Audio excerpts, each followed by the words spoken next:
Assalamualaikum warahmatullahi wabarakatuh.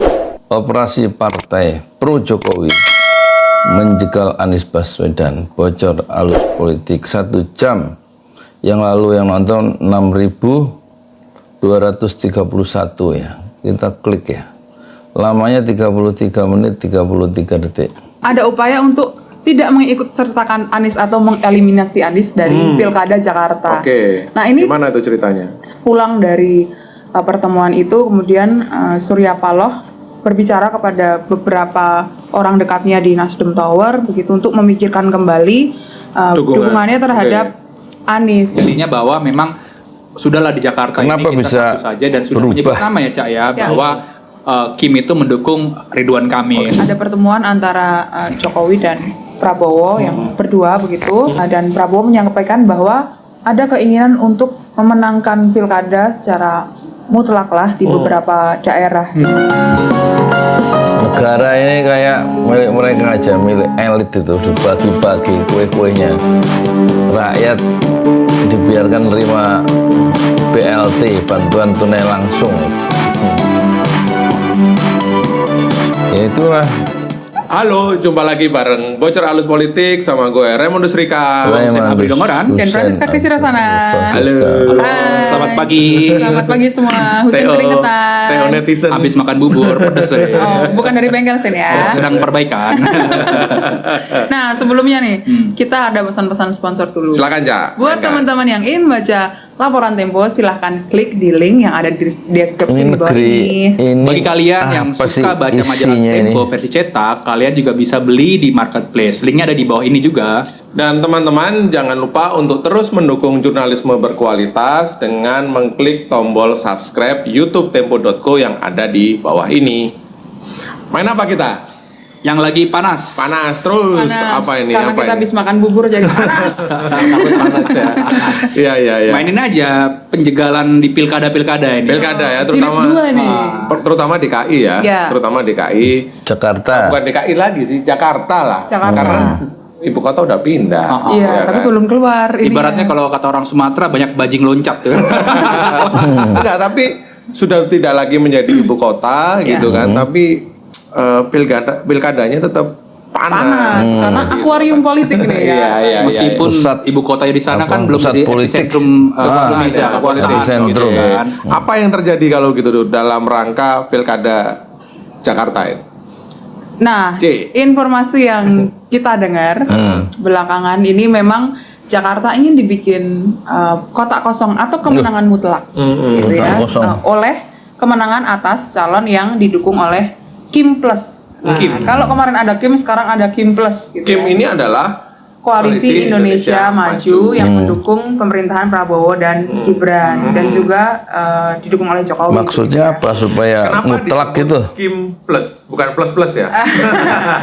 Karena ada partai-partai tambahan di luar Kim yang sudah mendukung Prabowo Gibran sebelumnya. Jadi kan dulu ada partai-partai yang parlemen ya, kan ada Demokrat, kemudian ada PAN, ada Gerindra, ada Golkar. Nah, sekarang ini ada tambahan. Nasdem, PKS, dan kemungkinan opsi PKB akan masuk ke Kim Plus itu gitu, untuk mendukung jalannya pemerintahan Prabowo, termasuk soal pemilihan gubernur gitu, dan pemilihan kepala daerah lah.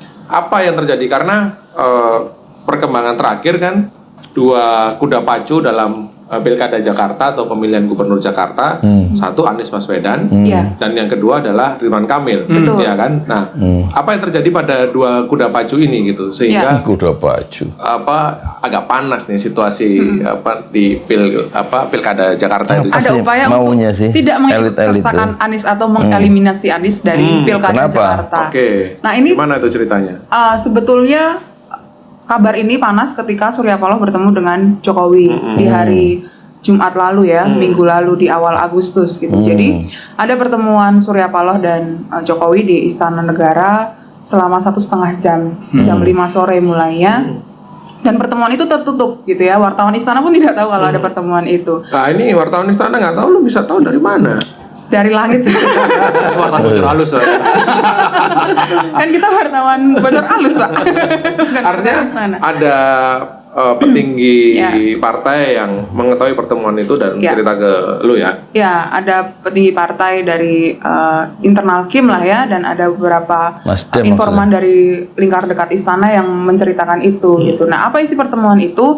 Sebetulnya pertemuan Surya Paloh dan Jokowi itu membicarakan hal-hal yang umum biasanya, tapi kemudian ada pembicaraan satu hal soal pilkada gitu, bahwa Jokowi meminta agar kali ini Nasdem atau Surya Paloh gitu ya tidak lagi berseberangan dengan Jokowi atau dengan calon yang didukung Jokowi di pilkada 2024 ini yang akan berlangsung November, termasuk di Jakarta. Nah, backgroundnya adalah Nasdem ini kan sudah mendeklarasikan untuk mendukung Anies duluan kan sebelumnya gitu. Lalu sepulang dari pertemuan itu kemudian Surya Paloh berbicara kepada beberapa orang dekatnya di Nasdem Tower gitu untuk memikirkan kembali dukungannya terhadap Anies gitu. Nah, sebelum Surya Paloh bertemu dengan Jokowi itu sebetulnya di hari yang sama, di siang hari itu Kang Sen, Surya Paloh memanggil Anies di Nasdem Tower gitu ya, di lantai 20. Mereka berbicara. Apa isi pertemuan itu, Cil? Ya, mereka berbicara beberapa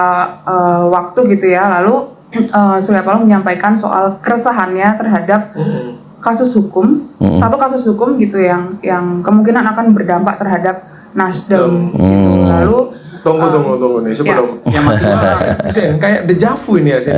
Iya. 2022 2023 ketika pemilu presiden itu kan begini juga nih yang dialami Nasdem nih. Gimana tuh Sen? Disandera ya sama Jokowi ya. Nasdem ini sudah lebih tabah lah, ibaratnya ikan salmon kan sudah lompatin berbagai macam arus kan begitu. Apalagi kan ini beruangnya sudah pengen berganti begitu kan. Kenapa harus takut dengan tekan-tekanan itu? Apakah karena memang yang kasusnya SCL yang sedang dipersidangkan itu atau kan sudah selesai? Tapi menurut gua ya, ini analisa lagi-lagi ya.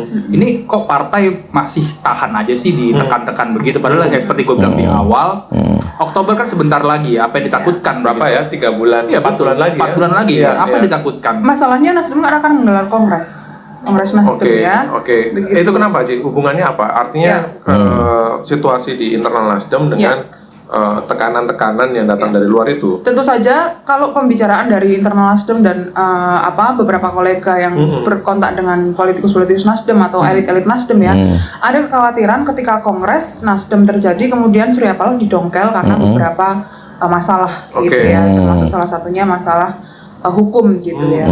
Nah, kemudian ini Surya Paloh atau Nasdem kemudian harus smooth mungkin untuk membawa partai ini sampai Oktober nanti gitu, agar tidak terlalu berseberangan dengan orang yang paling berkuasa atau Jokowi saat ini. Oke. Kenapa gua tadi menyebut dejavu? Karena gua juga tuh bersama kalian juga ya menulis bagaimana dinamika jalan terjal yang harus ditempuh oleh Anies dan juga Nasdem ketika menjelang pemilu 2024 yang lalu. Gitu kan. Kasus hukum yang dihadapi oleh Anies di KPK atau Komisi Pemberantasan Korupsi soal penyelenggaraan Formula E ya pada waktu itu.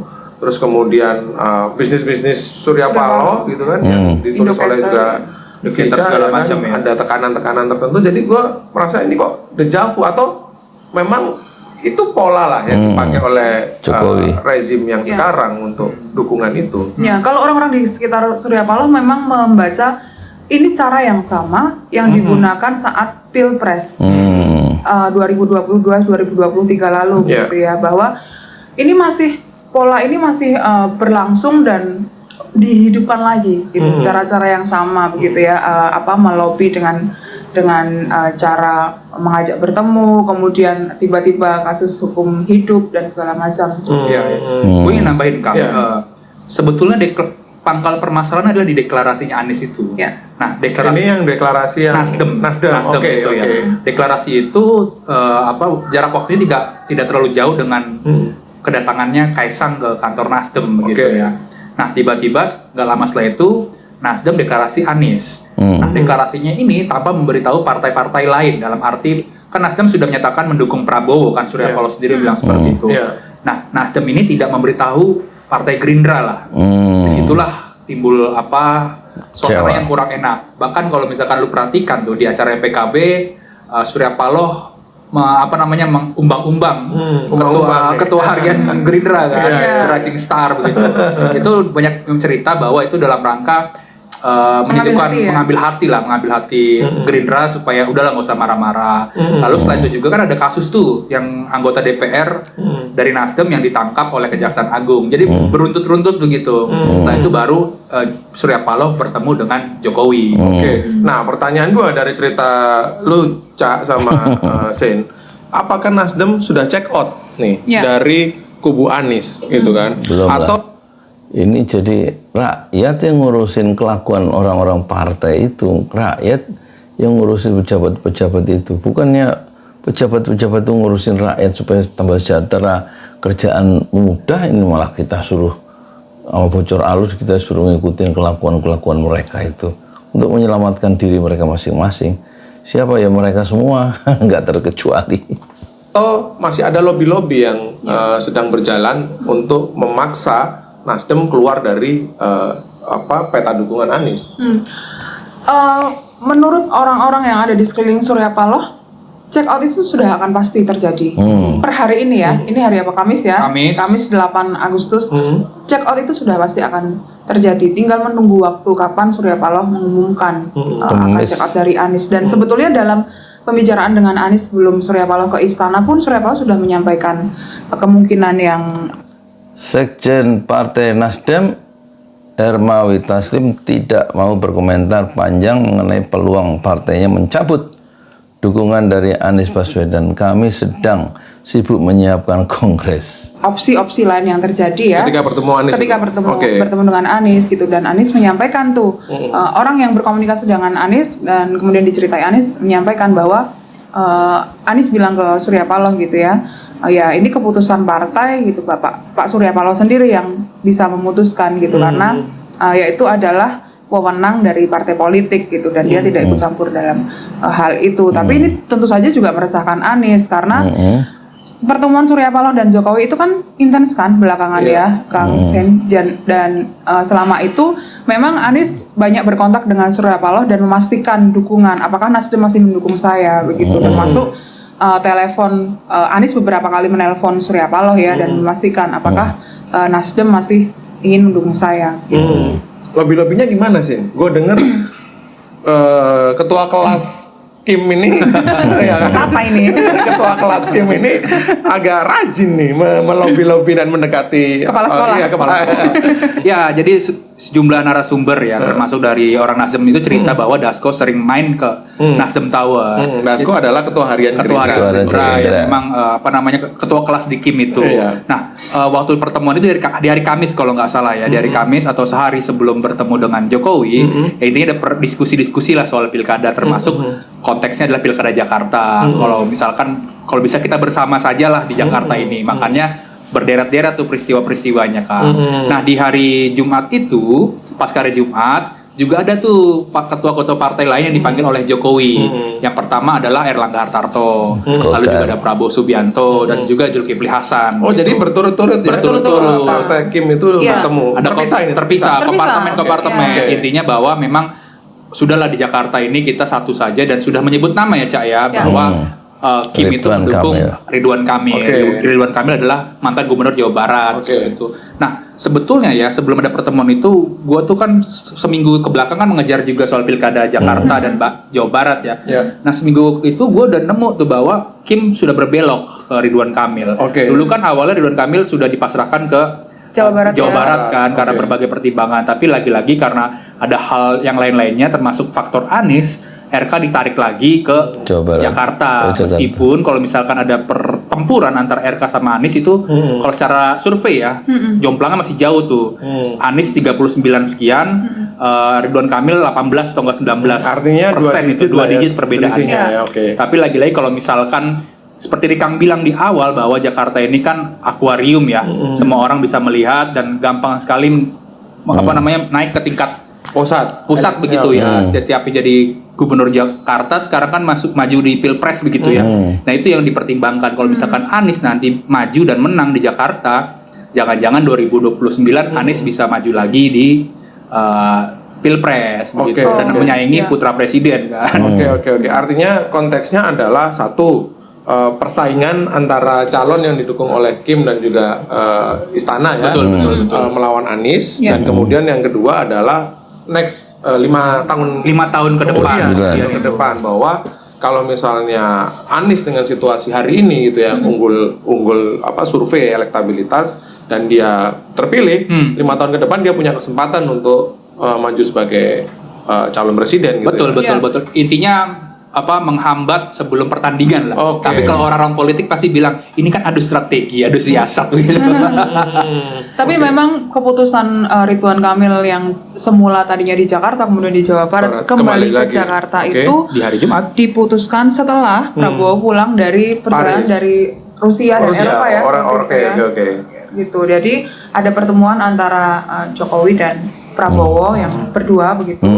Lalu Prabowo menceritakan ke beberapa petinggi Kim gitu ya. Yang Kemudian ditemui oleh dirimu yang ditemui oleh kita ya. Dan Prabowo menyampaikan bahwa ada keinginan untuk memenangkan pilkada secara mutlak lah di beberapa daerah gitu ya. Antara keinginan ini bersama antara Prabowo dan Jokowi gitu di beberapa tempat, termasuk di Jakarta, lalu ada juga di Jawa Tengah, Jawa Barat, Banten. Intinya kemudian menguasai Jawa kan. Sumatera Iya, Utara, ada juga Sulawesi dan Papua. Ya, yang strategis, terbaru. daerah strategis. Betul. Jawa dan daerah strategis. Kalau menguasai Jawa kan udah, kalau kita berbicara 2029 kan Artinya sudah unggul lah ya. Iya. Kantong kresek yang tebal lah. Iya. Ya, elektoral. ininya. Konsentrasi Kantong pemilih memang kresek. masih di Pulau Jawa Iya. secara mayoritas. Betul. Nah, oke, pertanyaan gua pada akhirnya begini, siapa calon yang akan berpasangan dengan Ridwan Kamil ini gitu? Oh, ini ada cerita menarik ya. Kim Plus, kan tadi Cica jelasin Kim Plus itu siapa? Ini belum tuntas jelasin Anies ya. Anies sampai kemungkinan dia mati sebelum berkembang itu belum dibahas di sini. Dia langsung loncat ke mana ini? Nah, karena Nasdem itu kan variabel sudah dihitung sebagai partai mendukung Prabowo Gibran kan. Plusnya ini siapa? Timbul pertanyaan gitu. Kemungkinan besar adalah PKS. PKS kan sampai sekarang belum menyatakan akan mendukung Prabowo Gibran gitu ya. Nah, ada cerita di akhir Juli kemarin itu ada pertemuan lah elit Gerindra dengan PKS Di level elit di ya. level elit ya. Itu ketua majelis suro di kediamannya. Jadi intinya adalah mengajak PKS ini bergabung dengan Kim plus mendukung di Pilkada Jakarta. Waktu itu proposalnya adalah mengajukan nama Idrus. Idrus ini anaknya ketua majelis suro untuk sebagai cawagupnya untuk sebagai cawagupnya Ridwan Kamil. Nah, pasca pertemuan itu PKS mengeluarkan surat. Ada 2 surat. Yang pertama adalah mendukung pemerintahan Prabowo Gibran, termasuk mendukung calon pilkada yang diajukan oleh Prabowo Subianto. Lalu yang kedua adalah mengajukan nama-nama calon wakil gubernur, termasuk tadi namanya Idrus itu. Nah, belakangan karena ada konstelasi segala macam, nama itu berubah menjadi Suswono ya. Suswono itu adalah mantan Menteri Pertanian di eranya Pak SBY. Kenapa Suswono ini muncul? Kalau gue ngobrol dengan beberapa orang di Kim juga, ini Suswono ini merupakan sosok penengah lah di PKS. Jadi kalau misalnya ada faksi-faksi di PKS, ini lebih menerima sosoknya Suswono. Kalau misalkan dimasukkan nama Idrus, ini pasti kan ada faksi-faksi yang ini masih anak muda segala macam, belum berpengalaman dan seterusnya kok bisa-bisa diajukan sebagai calon wakil gubernur Ridwan Kamil. Makanya berubahlah seperti itu. Nah, stop dulu Zen. Kenapa PKS? Ini kan pemain baru, artinya anak baru nih di koalisi. Karena gini Kang. Atau karena perolehan suara secara terbesar, ya? legislatif ya di pemilu kemarin memang 18. PKS paling tinggi di DKI. Juara nomor 1 kan dia. Faktor itu. Daya tawarnya tinggi. Daya tawarnya tinggi pertama karena kan dia perolehan kursi DPRD nomor 1 ya di Jakarta. 18 kursi. Kan basis pemilih masanya kan 11-12 sama pemilih Anies Baswedan. Itulah yang menjadi pertimbangan kalau misalkan wakil dari PKS resistensi di tingkat bawah itu bisa diredam lah begitu ya. Nah, ini juga menghidupkan yang waktu kita pernah bahas juga kan PKS ditawari pergantian logistik mereka yang keluar di pemilu, lalu juga ada tawaran menteri kabinet segala macam. Nah, kalau gue ngobrol-ngobrol ini memang satu paket lah istilahnya itu rencana ini masih masih nyala terus, makanya berjalanlah mulus sampai kemarin itu kan. Makanya sekarang PKS pun gamang nih mereka.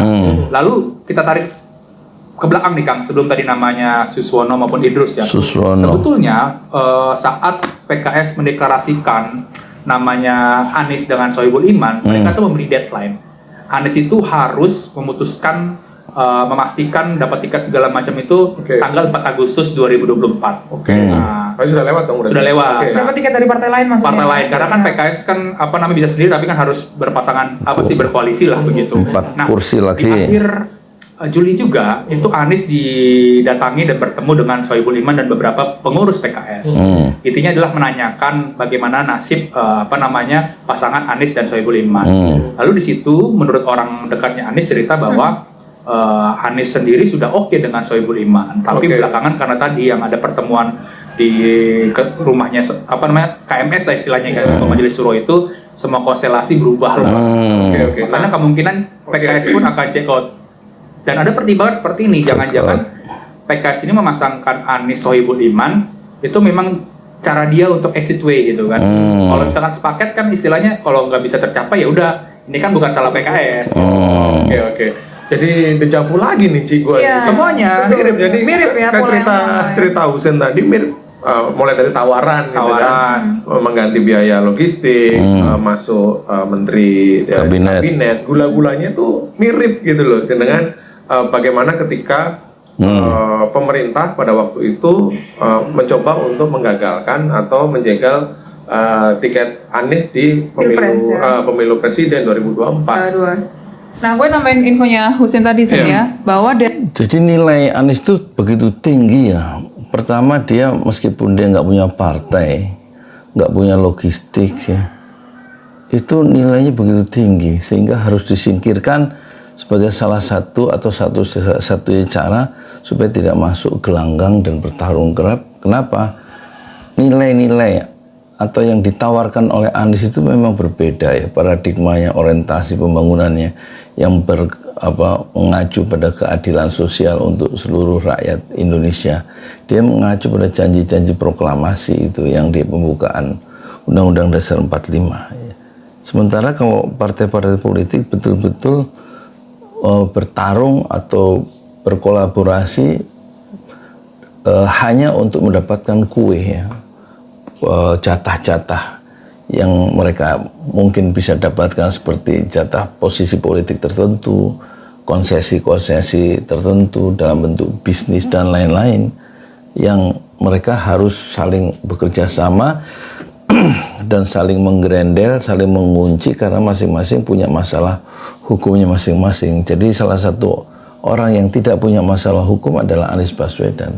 Dan ini sangat berbahaya dari segi kepentingan politik mereka yang bisa dihambat kalau Anies muncul. Jadi salah satu atau satunya cara adalah menyingkirkan Anies yang memang punya satu arah baru ya, yang akan membentuk sungai politik Indonesia modern dengan cara yang baru, yaitu yang berbasiskan nilai-nilai. Sementara yang lain sudah meludahi etika, meludahi moral, meludahi segala macam kepatutan dalam politik ya. Jadi Anies bernilai tinggi dan menjadi ancaman besar bagi orang-orang yang memang sangat cinta dunia dan sangat cinta jabatan. Deadline itu tidak hanya deadline soal menarik dukungan dari partai lain, tapi juga Anies diminta untuk mengumumkan cawagup Anies sebelum tanggal 4 Agustus atau deadline terakhir itu tanggal 4 Agustus. Nah, syarat itu kemudian ditambahi lagi menjelang deadline 4 Agustus yang ternyata sudah lewat itu, yakni cawagup Anies yang adalah Sohibul Iman itu lalu disertai dengan pernyataan partai-partai pendukung dari partai lain selain PKS untuk juga mendukung MSI sebagai cawagup. MSI adalah Sohibul Iman.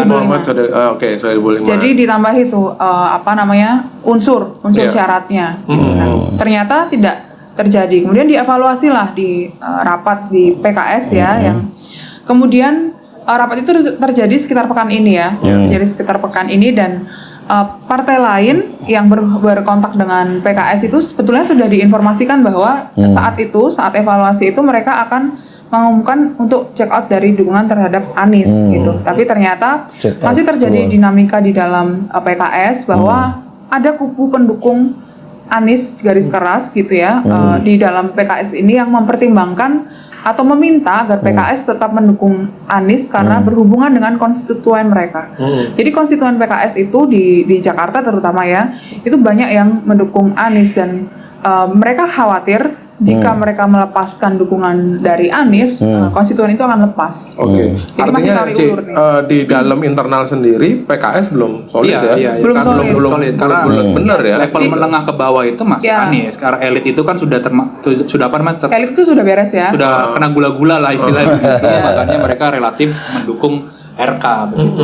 Tapi ya, ini kan Nasdem suaranya naik karena banyak menyebut karena faktor Anies. apa namanya mendukung Anies kan. Waktu Pilpres ya. Pilpres. Oke. PKS juga naik kursi Karena Anies. DPR-nya juga karena faktor itu juga ya. PKB Menurutku juga. ya ini is politik ya.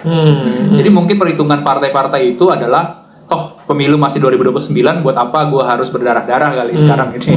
Kalau gue dengar kalian agak kesusahan nih ketemu teman-teman di PKS ya. Iya, benar. Jadi ada instruksi yang langsung dari pimpinan gitu ya untuk Tiarap dulu untuk tiarap dulu, untuk tidak menyampaikan informasi baik itu berupa on the record atau background, bahkan off the record gitu kepada teman-teman di Tempo. Tapi tetap ya kita tetap bisa ya. dapat bocoran. banyak kawan-kawan. Kan kalau nggak bisa masuk lewat pintu, bisa lewat jendela kan, atau ventilasi yang lain. Iya. Dan juga itu apa yang ada rapat DPPTP ya, PKS itu DPTP, ya. Tanggal 8 Agustus kalau nggak Itu yang Oke, tunggu. Jelasin dulu nih, Ci. Sen. DPTP itu apa dan siapa orangnya dan mengapa mereka ini menjadi sangat sentral dalam pengambilan DPTP. keputusan di PKS gitu. DPTP adalah Dewan Pimpinan Tingkat Pusat Oke. yang terdiri atas Dewan jajaran Pimpinan Majelis Syuro Tingkat dan Pusat. DPP, pengurus Ya. DPP, Presiden, ada ketua, Majelis Syuro, presiden, presiden PKS, kemudian sekjen, Bendum. Bendum dan lain-lain. DPTP Bendum, ini Bendera Umum. biasanya mengambil kebijakan yang itu untuk pilkada, untuk pilpres dan segala macamnya, yang kebijakan-kebijakan yang strategis sampai ke bawah itu Dewan diambil oleh Pimpinan DPTP itu. Jadi bukan DPTP, tunggal Dewan oleh Pimpinan presiden PKS Tingkat atau oleh Pusat. ketua Majelis Syuro, tapi oleh komunal lah, oleh DPTP ini. Kolegial. Tapi dalam beberapa kali gua liputan juga ya, Sen, sama lu juga sama Cica juga, ketika DPTP ini sudah memutuskan atau punya sikap, pada akhirnya diskusi itu tetap kembali ke ketua Majelis Syuro gitu kan, lobby-lobby betul. untuk memastikan bahwa misalnya dalam konteks Pilpres yang lalu itu ada lobby ke ketua Majelis Syuro sampai ke Turki gitu kan. Oh, Ya, iya, kan pernah kita iya. tulis juga. Ya, tuh. karena kan di PKS itu presiden boleh berganti, tapi KMS tetap. Majelis Syuro tetap ya. Iya. Nah, Cisen, Ya. kalau gua melihat konstelasi partai politik di DKI ya, gua melihat Jakarta. kalau partai-partai ini kan masih ada dua nih dan cukup PDIP yang Dan? sudah kita tulis ya di tingkat bawah PSI. mereka di pengurus tingkat kota ya, Ya. itu Kota, sudah memberikan provinsi. DPC ya. memberikan aspirasi untuk mengusung Anies atau Ya. mendukung Anies gitu kan, meskipun di tingkat pusat belum diputuskan. Dan juga PKB gitu kan, yang dipimpin oleh Caimin atau Muhaimin Iskandar yang berpasangan dengan Anies, dan kita sudah pernah ketemu ya dengan Caimin ya Ci ya. Ya, Dan ketika kita tanya juga komitmen ketemu atau mendukung Anies di Jakarta bagaimana, ya sepanjang memang Mas Anies mau maju ya kita akan full support gitu. Nah, artinya kalau ini berpasangan kan masih mungkin nih Ya. kapal ini tetap PKB dan kapal Anies PDIP. Baswedan ini tetap berlayar. Jadi setelah Jumat Surya Paloh ketemu PDIP itu kursinya 15. Sementara PKB itu 10. Berarti 25 ya. Bisa, kalau PKS kan 18 ya. PDIP nomor 2 15 kursi di DPRD DKI di Jakarta. Sementara PKB itu kalau nggak salah 10 ya. Nasdem 11. Golkar 10, Gerindra 10, Partai Solidaritas Indonesia 8. Demokrat 8 ya, P3 1 kalau nggak salah ya. Jadi kalau ini ditanyakan kemungkinan kalau PDIP gabung sama PKB dukung Anies, itu kan kursinya berarti 15 tambah 5 25, masih mungkin dukung Anies. Gimana jawabannya, kita cek. Jokowi itu kan didengar sampai telinga PDIP, Bang. Dan mereka tuh ribut gitu di internal PDIP bahwa kemungkinan Anies akan dilepaskan oleh Nasdem gitu kan. Kemudian petinggi PDIP langsung mengirim satu utusan untuk ke PKB. utusan untuk PKB lalu diminta untuk melobi agar PKB tidak melepaskan Anies. Dalam arti supaya Anies tetap berlayar, dan PDIP juga ada kemungkinan sudah mengerucut pada mendukung Anies, walaupun masih ada opsi-opsi lain ya. Tapi dalam kondisi ini PDIP tidak punya pilihan lain selain mendukung Anies jika ingin melawan calon yang didukung oleh Jokowi atau Istana. Gitu. Lalu setelah hari Jumat utusan pergi atau terbang ke PKB itu, kemudian hari Minggunya Sekjen PDIP bertemu dengan Caimin. Oke, apa isi pertemuan itu, Ci? Membicarakan kerjasama pilkada di berbagai tempat, termasuk di Jakarta gitu. Lalu Sekjen PDIP atau Hasto ini bertanya kepada Muhaimin kans untuk mendukung Anies seperti apa. Saat itu Muhaimin menyampaikan beberapa kegundahannya bahwa ternyata PKB juga sudah didatangi oleh utusan istana untuk mendukung Ridwan Kamil gitu ya. Dan ketika utusan istana itu datang ke PKB atau ke Muhaimin gitu, lalu ada semacam daftar dosa. Nah, ini daftar dosa berarti untuk PKB nih. Kasus-kasus dari Muhaimin kemungkinan ya, saya belum lihat. Kenapa dia gundah? Ya karena digertak sama istana ini loh. Kasus-kasusmu mungkin begitu ke Muhaimin ya. Gitu. Nama dosa jangan-jangan. Nama dosa yang ditunjukkan.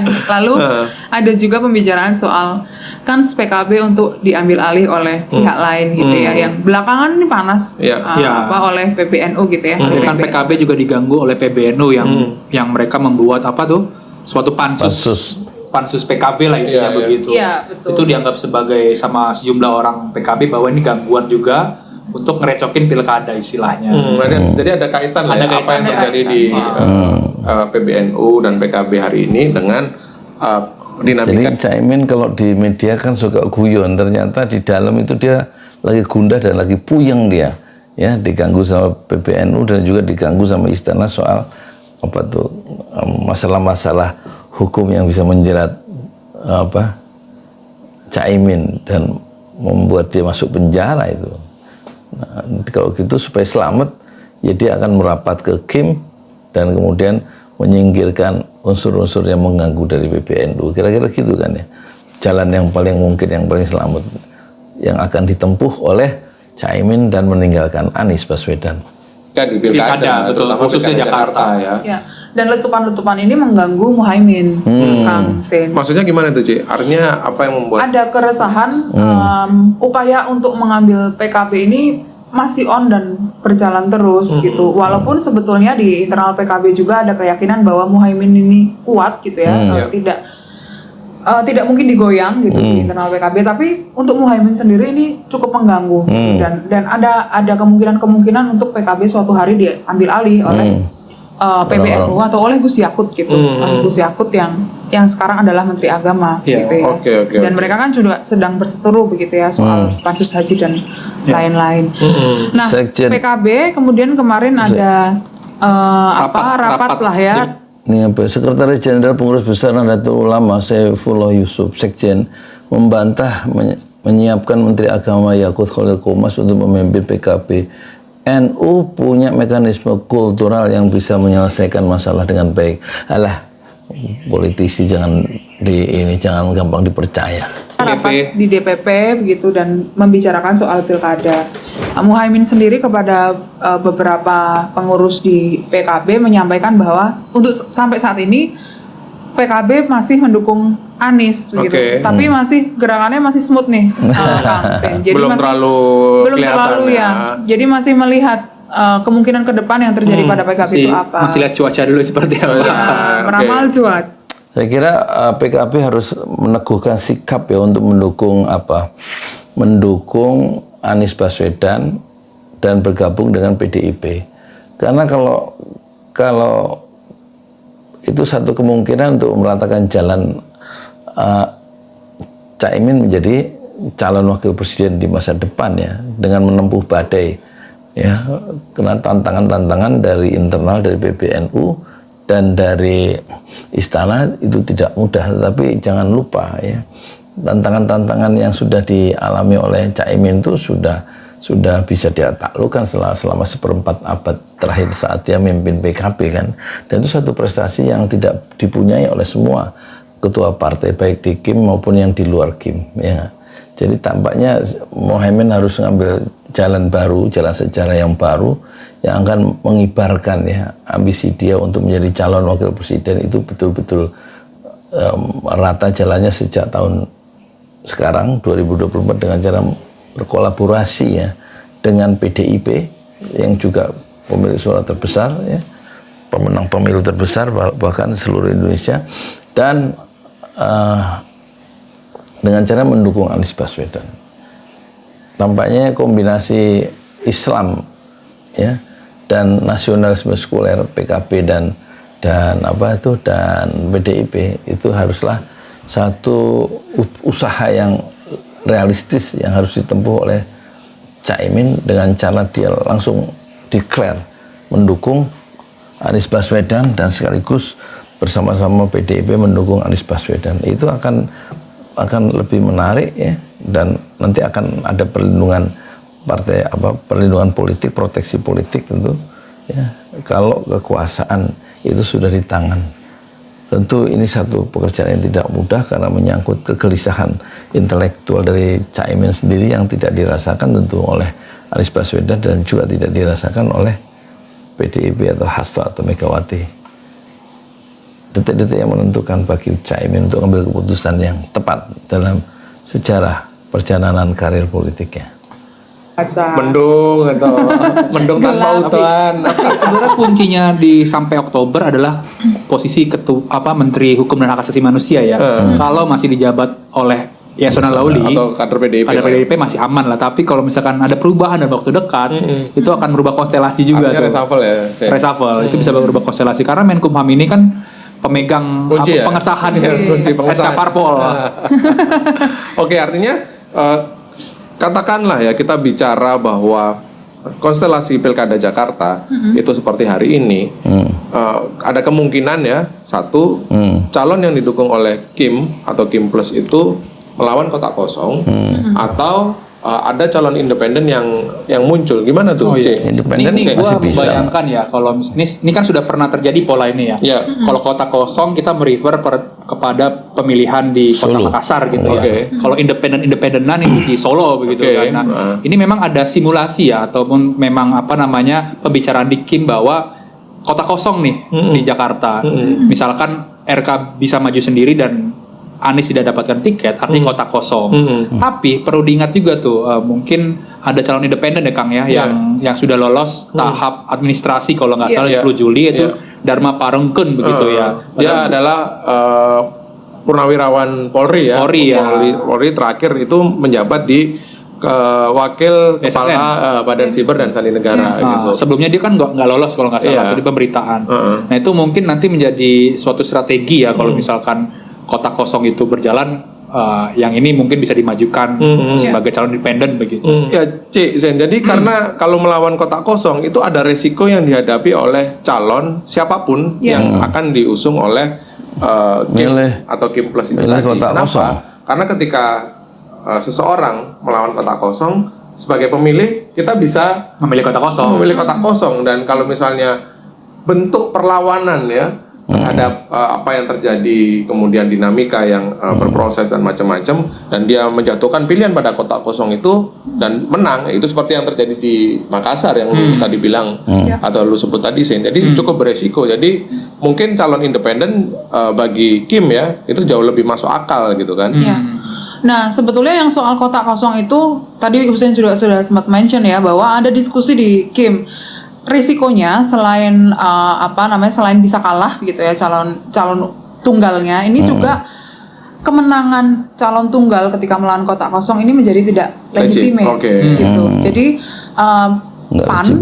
PAN atau Zulhas gitu ya, ketua umum PAN ini sempat menyampaikan bahwa ini ditolak lah oleh partai mereka, bahwa kalau misalnya kotak kosong ini nanti kemenangannya menjadi tidak sah gitu. Tidak legitimate. Ya, ngapain kita melawan kotak kosong gitu. Tapi ada diskusi lain bahwa kalau melawan kotak kosong secara anggaran atau kebutuhan dana ketika kampanye, kemudian ketika pilkada itu lebih menghemat 30-40% gitu. Jadi lebih kecil lah dananya jika harus bertarung gitu. Tapi pada akhirnya diskusi yang mengerucut adalah harus ada lawan. Apalagi kan RK sudah bertemu Prabowo ya. Intinya waktu pertemuan di hari Jumat kalau nggak salah setelah tadi pertemuan Prabowo dengan Jokowi itu ditanya lah, dan RK masih agak bimbang atau ragu untuk maju Jakarta. Tapi Prabowo meyakinkan Ridwan Kamil, kan sudah banyak yang di belakang Bapak, kenapa harus ragu untuk maju di Pilkada Jakarta? Melihat dinamika yang lu tadi jelasin, Ridwan Kamil membenarkan soal komunikasi dengan Prabowo untuk membahas pemilihan gubernur Jakarta. Saya ditelepon Pak Prabowo, kata Ridwan Kamil saat ditemui di Kompleks Widya Chandra Kamis 8 Agustus. Ridwan menyebutkan pencalonannya Jakarta sudah disepakati antara Ketua Umum Golkar Erlangga Hartarto dan Prabowo. Oh, salah pencet, Rek. Ince, Sen, kayaknya kita juga mesti harus sedikit sabar-sabar dikit lah ya, karena masih cair gitu kan. Dan yang paling penting kan adalah SK-nya kan nanti kan, bahwa kemudian ada lobby sana, lobby sini gitu kan, komunikasi sana, komunikasi sini, itu SK tetap nanti diuji. Jadi kalau lihat perbincangan di sini tadi, yang masih ada peluang titik terang itu adalah bergabungnya, bersatunya ya, dengan izin Allah tentu PKB dan PDIP. Yaitu biasa saja dalam tradisi politik Indonesia modern kita.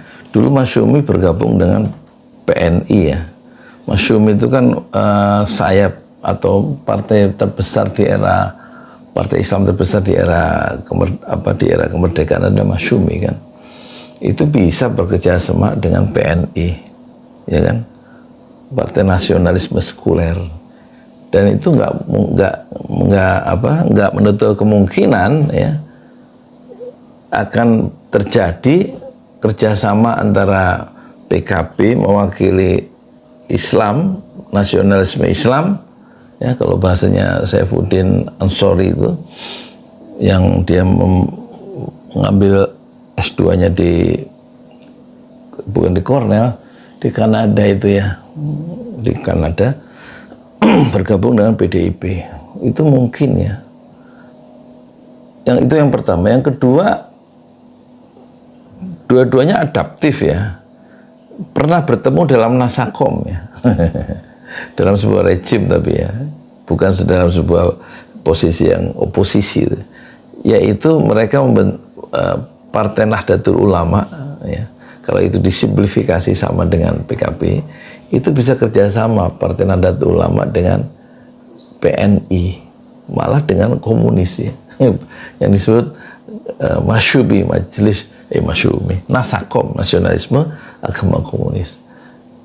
Tapi konteksnya sekarang berbeda karena mereka tidak bekerja sama di dalam rejim yang memenangkan pertarungan pemilu kemarin yang kemungkinan akan dipimpin oleh Prabowo, Kim itu. Tetapi mereka sekarang bisa nggak berkolaborasi sambil menjaga jarak dengan kekuasaan, yaitu bergabungnya PKB dengan PDIP yang nasionalisme sekuler, sementara PKB adalah Islam yang didukung oleh kaum santri gitu, untuk mendukung Anies Baswedan dan berhadapan dengan rejim yang menamakan dirinya sebagai Kim Plus. Dan lupakanlah PKS yang sibuk dengan dirinya sendiri dan melupakan Anies Baswedan. Jung, jadi pendaftaran ya terakhir dibuka di 27 Agustus, ditutup 29 Agustus kan. Karena kalau misalkan kita mencontoh Jakarta di 2017 kemarin juga nama-nama itu munculnya belakangan kan, kayak PDIP, last minute semua begitu. Oke, saksikan terus Bocor Alus Politik hanya di YouTube Tempo.co, dan kalian juga bisa mendengarkan di Spotify Bocor Alus Politik. Sampai jumpa. Bye. Ya, satu perbincangan yang sangat menarik dan membuka perspektif buat penonton semua. Assalamualaikum warahmatullahi wabarakatuh. Saya Yudi Pramuko, tukang donat dari Parung YouTuber tertua di semesta Fasbir Sobron Jamila. Bersabarlah dengan kesabaran yang indah. Assalamualaikum warahmatullahi wabarakatuh.